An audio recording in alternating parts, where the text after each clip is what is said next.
Well, the title of this video should just be like, kid f***s up trying to negotiate car deal. Like, that was rough. Yeah, like alleged car expert. Welcome. Yeah. Welcome. It's black shirt. And who knows? Whatever day you're watching it, it's Black Shirt Day. So we recently launched Deal School. Yes, we did. We got such awesome feedback. Thank you to everyone that signed up. But one of the pieces of feedback that was kind of a theme that we saw were people asking us for role playing, like the idea of, hey, you know, Dad, you've done this a ton of times. Like, show us how to do it. Show us how it's done. And if you haven't checked out Deal School, check it out. But for today, what we're going to focus on today, is I'm going to be my dad, and he's going to be me. Really? No, I'm going to be me. You're going to be my dad. Okay. You've been being my dad for 25 years. You're good at it. Well, I don't know how good I am, but I'm used to it. yeah.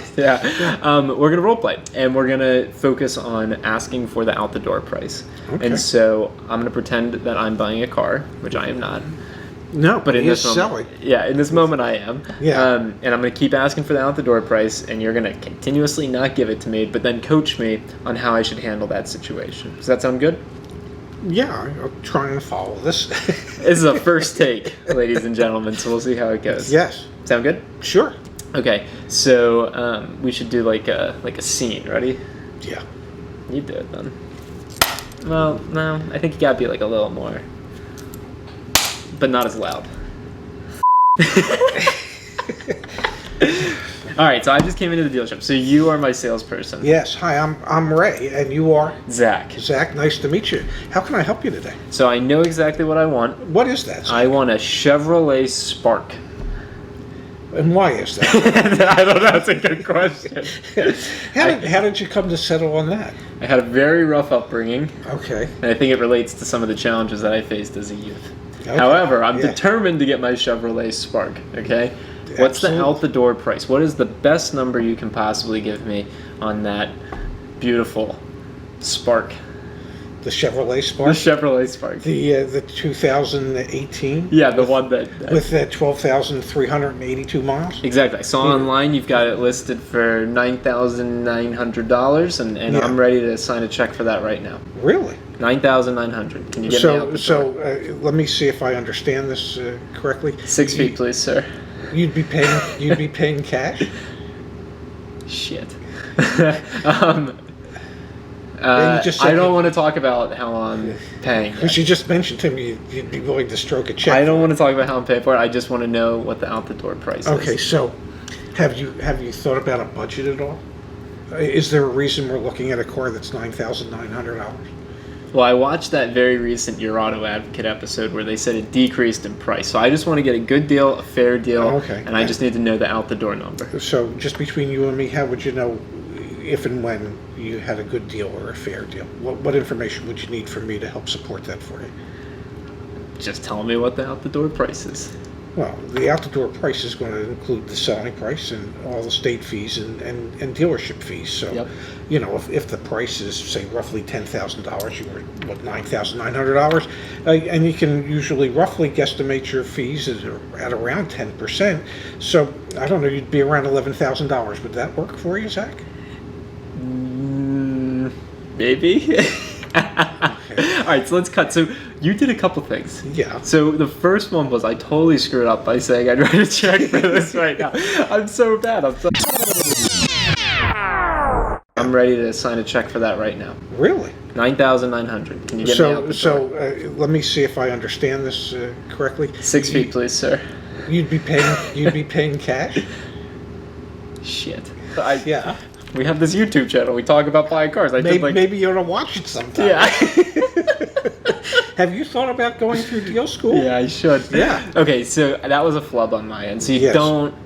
Yeah, I shouldn't have even taken the conversation down the path of how I'm going to pay for the vehicle. Yeah. Because you immediately were like, "How are you paying?" Because that obviously implicates a lot. The other thing was I guess I'm focused on this out-the-door number, but I really need to, and you brought it around eventually to what the out-the-door price is. Yes. But I'm coming in and I'm like, hey, the price is $9,900. Yes. I'm done. And when in reality, I know it's actually more than that, but I I mean, I should be, right? The out-the-door number is more. I mean, that's just the reality. Well, the out-the-door number is this, whatever the agreed-upon selling price is, and plus all state and dealership fees, which are typically about 10% of whatever the agreed-upon selling price is. Yeah, and we do have the out-the-door price estimator linked back on the Your Auto Advocate website, which estimates based off of what state you're in what the percentage change will be in price. Okay. That would have been helpful. As the consumer, do you want to know the better way to have approached it? Yeah. And I think we should do one other, though, of like buying a new car, because something tells me you'll be pretty adamant about just wanting to know. You did ask me about budget. Of course. And like monthly payment and stuff. But yeah, I didn't ask you about No, but that's what I'm thinking. If we talked about a new car, you totally would. Yes, absolutely. So if I was the customer... You want to be me and I'll be you? Well, I don't know that we could role play that. But if I were the customer, if I had been in your position, and I came into the dealership and I said to you, I want a Spark. You know, I've heard wonderful things about the Chevrolet Spark, and I've heard that they've actually been going down in price a little bit from some of the research I've done. So perhaps, Zach, you can help me with this. I noticed you have one here for $9,900 that I'd be very, very interested in. But before I can make any determination as to whether or not I would want that car, regardless of how it drives or anything, I need to know what my exact total out-the-door price is going to be, including all fees, sales tax, dealership fees, everything. Could you provide me with that information? Yeah, I feel like the more specificity you can provide in how you present that to the salesperson, probably the better off you are. Yes, because it sets the parameters as to how the transaction is going to be. Yeah, because if I just come in and I'm like, I want the out-the-door price, then I'm probably just going to get some BS number. But if I'm like, no, line item by line item, I want the state fees, or the state taxes, my title, my registration, my tags. What's your doc fee? I need to know what are these all other the fees. you know? I need a complete break and just set the parameters as to how it's going to go. Because in every sales situation, somebody's going to have control. Now, the salesperson or the sales manager wants his salesperson to have control. He always wants the salesperson to be leading the customer. Yeah. In a lot of cases, if done properly, the customer can lead the salesperson as to how it's going to go. And that happens at hello. Okay, that happens right in the beginning. Zach, it's a pleasure meeting you. Let me tell you what I'm here to try to accomplish today, and I don't have a whole lot of time, so let me set the ground rules as to how we're going to do this today. That immediately puts the salesperson on the defensive, okay? And when they're on the defensive, they're not thinking about how can I get control back. They're thinking about, oh shit, this guy's pretty good at what he does. Yeah, I don't know. I don't know if I agree with like the controlled defensive thing. I think that's a bit of an old school, but also all the dealerships are old school. So that's my own like personal thing. Like I've grown up in an environment where it's I don't know. Yeah, I get it. I totally get it. That's the dealership experience. So that makes sense. Yeah. So that's how I would have approached it. I would have just set the parameters from the beginning if I was the customer. Okay. And if you're the customer, that's what you should do. Yeah. Okay. Now, what's the other thing you wanted to role play? You ready? Sure. Hi. Oh, shit. Yeah. Not yet, but hopefully after work. Okay, there you go. Yeah. I am determined to lease a new Kia Telluride. Okay, great. I know you have very few in stock. Yes, that's true. But I am determined to get it, and I want it at your best price. Okay, so I need to ask you a few questions if you don't mind. Why did you settle on a lease? Because my monthly payment would be lower. Okay, so you have some idea as to where you want your monthly payment to be? No more than $500 a month. Okay, so if the monthly payment comes in at $490s, you'd be fine. Sign me up. Okay, and just out of curiosity, were you going to be putting down the first payment plus a capitalized cost reduction, or just the first payment? I don't know what that means, so I'm going to go with just the first payment. Okay, so assuming that the first payment was $490, you would put the $490 down and have $35. Here's the deal, Raymondo. We're going to cut to the chase. Oh, okay. Cool. Control. Yeah. I learned this from my dad. Yeah. I am getting a lease. Okay. It is going to be under $500 a month. It is Okay. going to be for the Pearl Grace Metallic Magenta Gray. Yeah. They always got the best name. That's my favorite. Exactly. The pearl gray magenta metallic gray. I knew I liked you, Ray Bob, Yeah. though, right from the start. Yeah. And it's going to be less than $500 a month. I don't know what we need to do. Oh, and we're also going to do it through my company. The company's going to lease. So you're going to put it in your company name? Company I name. just need to have some parameters of what I'm working with. And 3-year lease? 3-year lease. So 36 months. And how many miles a year are you intending on driving? My kids have soccer tournaments throughout all the Midwest. I didn't ask you about the soccer terms. Just how many miles a year you think you're going to need? Because 15. most leases, just so you know, before we get started, most leases are calculated using 7,500 miles a year. They're low mileage leases. That's what helps to keep the payment down. That's a good line. Yeah, isn't it though? That's a good line. So with that in mind, you're looking at, you say 15,000 miles a year. So you're talking about double the normal amount of miles that we normally factor a lease payment on. So, would you be willing to go a little more than $500 a month if you had to get the 15,000 miles a year, or could you figure out a way to drive maybe a little less? If it is the gray metallic magenta gray, That one, yes, yes. I'll make a With the nocturnal black. yeah, probably. Exactly. Yeah. I'll make an exception. Okay. Okay, so all right, let's unpack. Okay. I totally screwed up from the jump. I mean, without a doubt. Why did I even say I was going to lease it? I don't know. No, you do not say that you're going to lease it off. I mean, you can, but at the same point, like, I left myself literally no room to negotiate at all.